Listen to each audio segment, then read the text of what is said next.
تو پیارے بچوں، آج میں آپ کو سنڈریلا کی کہانی سناؤں گی۔ تو چلیے شروع کرتے ہیں ہماری آج کی یہ کہانی۔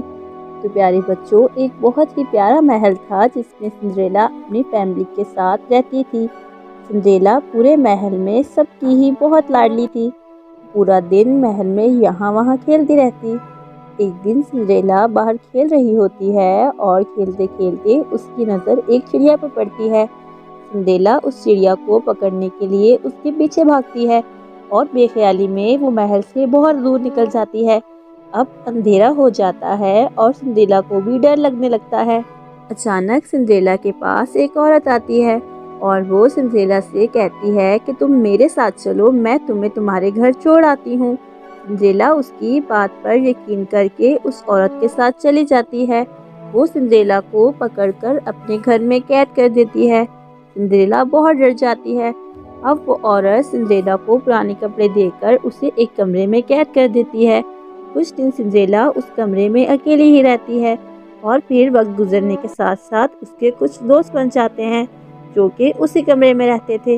وہ عورت اور اس کی 2 بیٹیاں سنڈریلا کو بہت تنگ کرتے تھے۔ اب سنڈریلا جوان ہو جاتی ہے۔ سنڈریلا ہر وقت بس کام ہی کرتی رہتی اور اس عورت کی بیٹیاں جب دیکھو تیار ہی ہوتی رہتی۔ اس گھر میں رہتے رہتے سنڈریلا سب کچھ بھول گئی تھی۔ وہ تو یہ تک بھول چکی تھی کہ وہ ایک شہزادی ہے۔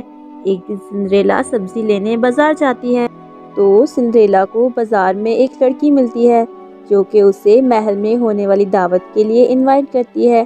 سنڈریلا وہ انویٹیشن لے کر اپنے گھر آ کر اس عورت سے کہتی ہے کہ مجھے بھی اس فنکشن پر جانا ہے، پر وہ عورت سنڈریلا کو یہ کہہ کر منع کر دیتی ہے کہ تمہارے پاس تو کپڑے تک نہیں ہیں، تم کیسے جا سکتی ہو؟ یہ بات سن کر سنڈریلا اداس ہو کر وہاں سے چلی جاتی ہے۔ سنڈریلا کے دوست سنڈریلا کو اداس دیکھ کر اس کے لیے ایک ڈریس تیار کرتے ہیں۔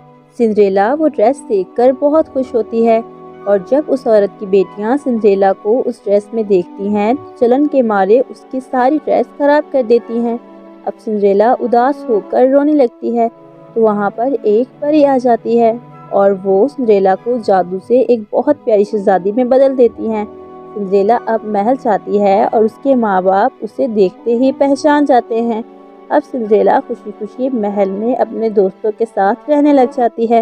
تو پیارے بچوں، یہ کہانی ہمیں صرف اور صرف یہی سبق دیتی ہے کہ جو لوگ اچھے اور نیک ہوتے ہیں ان کے ساتھ ہمیشہ اچھا ہی ہوتا ہے اور جو لوگ برے ہوتے ہیں ان کے ساتھ ہمیشہ برا ہی ہوتا ہے۔